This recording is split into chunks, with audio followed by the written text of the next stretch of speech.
Clervie was 6 years old when she was brought by her mother, Crucibina, to live in the House of the Hearth. From the outside, it seemed like a fairy tale. A thriving family made up of kind adults and friendly children. Crucibina was the Knave at that time, and the House of the Hearth was under her control. She was Clervie's mother by blood, but she was also the mother to all the children in the house. Clervie was happy here, for a time. But she quickly realized that being part of this family wasn't a fairy tale at all. It was a kind of purgatory. Purgatory? Exactly. The House of the Hearth takes in war orphans from all over Teyvat. But as for how to raise them, that depends entirely on the person in charge. Crucibina came up with a novel idea. She would teach the children to fight, force them to duel each other, and then crown as the king of the house the child who proved themselves most worthy of inheriting her title. It's difficult to estimate the number of children who died or were maimed in the process. There's little I can say about the ones who died. The ones that emerged with permanent injuries, on the other hand, well, they still served a purpose.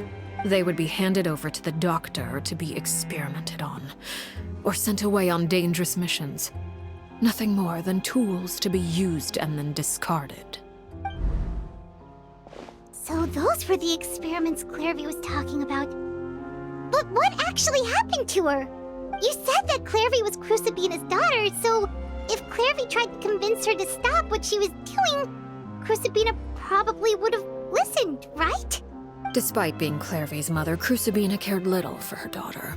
She forced Clervie to join the House of the Hearth only as a means to demonstrate her own impartiality as a mother, to prove that she treated all her children equally.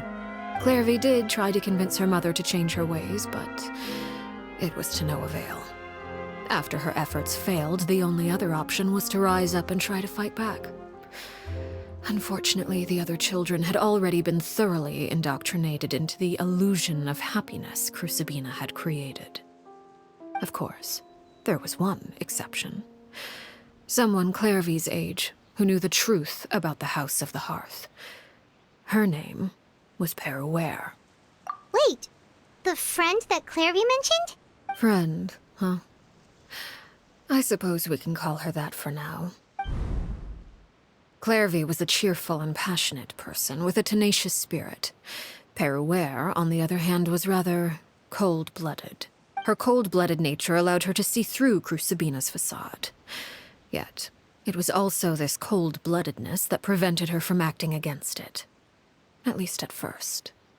While Clervie longed for freedom, Perouere was convinced that, amid all the fighting and violence, she would make it until the end. Despite their differences, the two became fast friends, united by their knowledge of the truth. Clervie told Perouere that she hoped to create a real family, where no one would be killed or sacrificed. There may have been a certain naivete to her ideas, but Clervie proved her determination many times over. She tried countless times to run away, ask for help, or expose the truth. But her efforts only earned her beating after beating. The only thing that kept her going was her strength of will. Even with her body racked with pain, she would still stand on her tiptoes and open the window at night. She and Perouere would look out at the moon together, a fierce longing for freedom shining in her eyes. But one day that light simply vanished. Oh no. What happened? Her hopelessness resulted from a culmination of things. 10 years had passed. 10 years worth of failure after failure. She and Perouere weren't children anymore, but finding any chance to escape still seemed as hopeless as ever. It was during this time that Perouere suggested a new plan. If escaping was out of the question, why not take down the very person sitting on top of this throne of lies? Mother herself. Clervie rejected that proposal. She claimed that, as a famous harbinger, Crucibina possessed an unimaginable amount of power. trying to kill her would have an incredibly low chance of success. Clervie never gave another reason, but Peruere could see it written all over her face. Clervie still thought of Crucibina as her mother. Killing her own flesh and blood was a line she couldn't bring herself to cross. If she couldn't escape and fight back, then only one option remained. Precisely. Death was the only way that she felt she could be free. It happened during a duel. When she arrived at the dueling ring that day, her partner turned out to be none other than Peruere, the very person that had stood by her side all those years. It was a fierce battle, but ultimately, Clervie decided to let Peruere end her life. From that moment on, Peruere's journey was one written in flames. When the rain finally came and washed it all away, there she stood, the sole victor in Mother's endless game of slaughter, a trail of corpses strewn across her path to success. It was the very result she had predicted 10 years prior. Even then, she believed she would make it until the end. She wasn't surprised by the fact that she emerged as Mother's undisputed heir. Rather, her success left her with an inexplicable sense of restlessness. She was unsettled. And there was only one thing that could quell that sensation. Perhaps you two would like to take a guess as to what it was? Crucibina, you mean? But...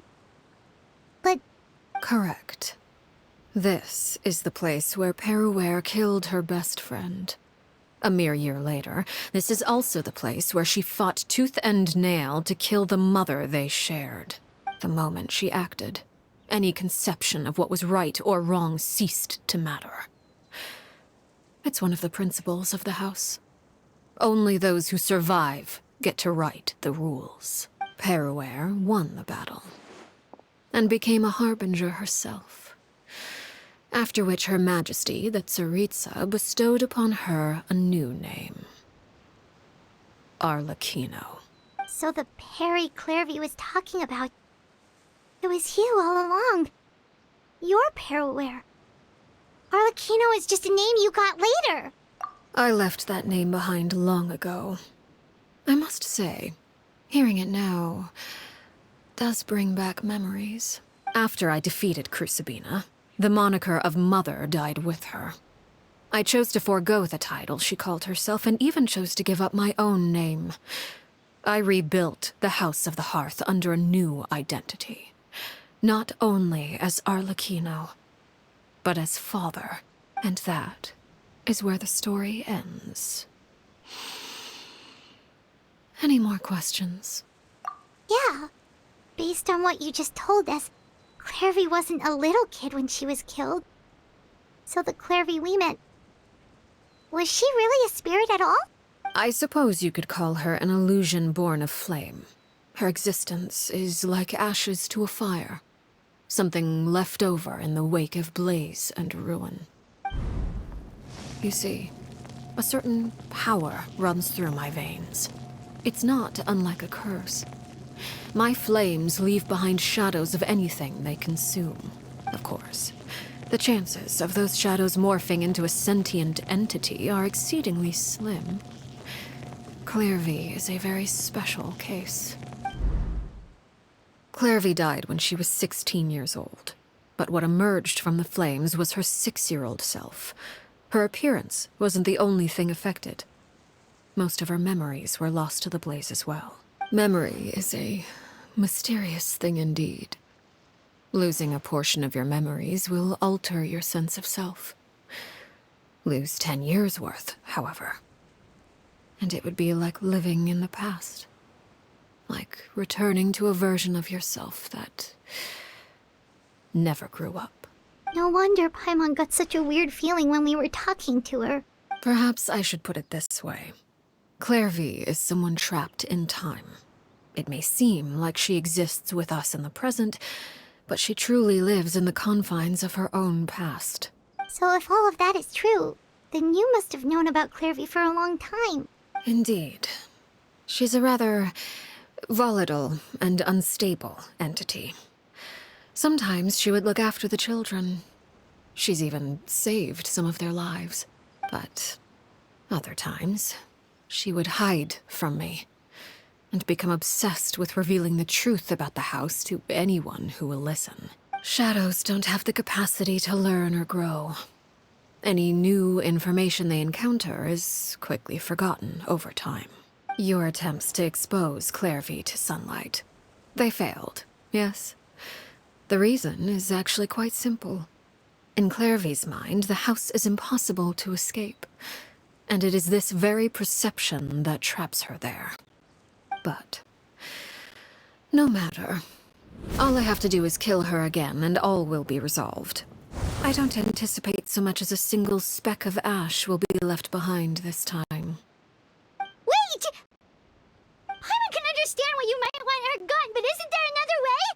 So what if she's trapped in her 6-year-old self? She's still your friend! At least talk to her first! It's too late for that. She broke the rules, and now she must be punished. That goes for Filial and Nentoy as well. She's had quite the effect on them. I hope you understand. The difference between Crucibina and myself lies in our formulation of the rules, not our policy for enforcing them. Upholding the rules without question is a trait we both share, because that is how a household should be run. Is this really what you want to do? Whatever could you mean? Don't you want to say a proper goodbye at least? Whether as a killer or as a father, there are two things that must be avoided at all costs. Anger and sorrow. Anger makes you impulsive. Sorrow causes you to waver. Well, it appears it's about time to proceed. Before we arrived, I told some of my well-behaved children to bring our troublemakers here by nightfall. I do believe I've kept my end of the deal. I gave your friends quite a bit more time. As for what happens now, we'll just have to wait and see.